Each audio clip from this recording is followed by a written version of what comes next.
Gas আর বিদ্যুতের ব্যাপারে মানুষ বলে, দুষ্ট লোকে বলে, অবশ্য ভালো লোক না, টুকু আসে টুকু যায়, এই আসে এই যায়, কতক্ষণ থাকে তারা নাকি বুঝতে পারে না। আসসালামু আলাইকুম।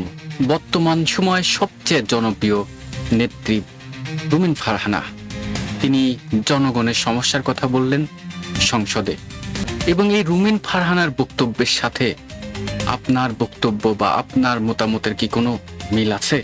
চলুন দেখে আসি সংসদে রুমিন ফারহানা আসলে কি বলছেন। বিদ্যুতের ব্যাপারে মানুষ বলে, দুষ্ট লোকে বলে, অবশ্য ভালো লোক না, টুকু আসে টুকু যায়, এই আসে এই যায়, কতক্ষণ থাকে তারা নাকি বুঝতে পারে না। রুমিন ফারহানা, ব্রাহ্মণবাড়িয়া ২। মাননীয় স্পিকার, আপনাকে ধন্যবাদ। মাননীয় স্পিকার, আমার বক্তব্য মূল্যস্ফীতিতে মানুষের জীবনে নাভিশ্বাস উঠা প্রসঙ্গে।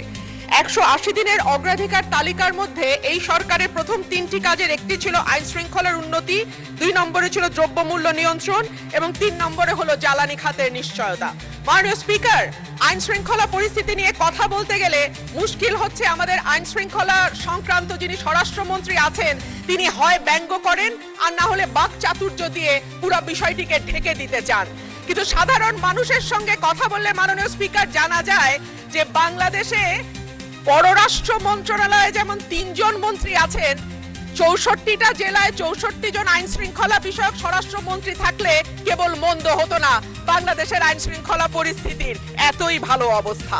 আর মাননীয় স্পিকার, জ্বালানি নিয়ে আর কি বলবো, তেল আর গ্যাস আর বিদ্যুতের ব্যাপারে মানুষ বলে, দুষ্ট লোকে বলে, অবশ্য ভালো লোক না, টুকু আসে টুকু যায়, এই আসে এই যায়, কতক্ষণ থাকে তারা নাকি বুঝতে পারে না।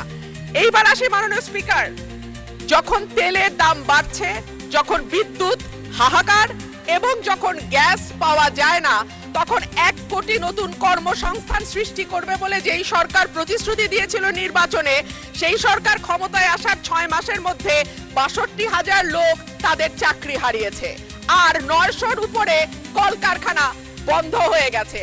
সো নতুন আর কর্মসংস্থান কি তৈরি হবে মাননীয় স্পিকার? যারা আছেন চাকরি করছেন তাদের চাকরি আর কতদিন থাকে আল্লাহ মাবুদে জানে। বাজারে যখন মানুষ যায়, ৮০ টাকার নিচে কোনো সবজি নাই, ডিমের দাম কয়েক দফা বেড়েছে, চালের দাম, বিশেষ করে মিনিকেট যেই চাল বলা হয় এটা নাকি খায় না, তারপরেও তো কেউ কেউ খায় মাননীয় স্পিকার, যখন দ্বিগুণ হয়ে যায় এবং যখন আমরা টিসিবির লাইন দেখি। দর্শক, রুমিন ফারহানার বক্তব্যটি আমরা শুনলাম। আপনার এলাকার বিদ্যুতের কি খবর? আপনার এলাকায় কি আপনি নিরবচ্ছিন্ন বিদ্যুৎ পাচ্ছেন? এখানে মন্তব্য করুন।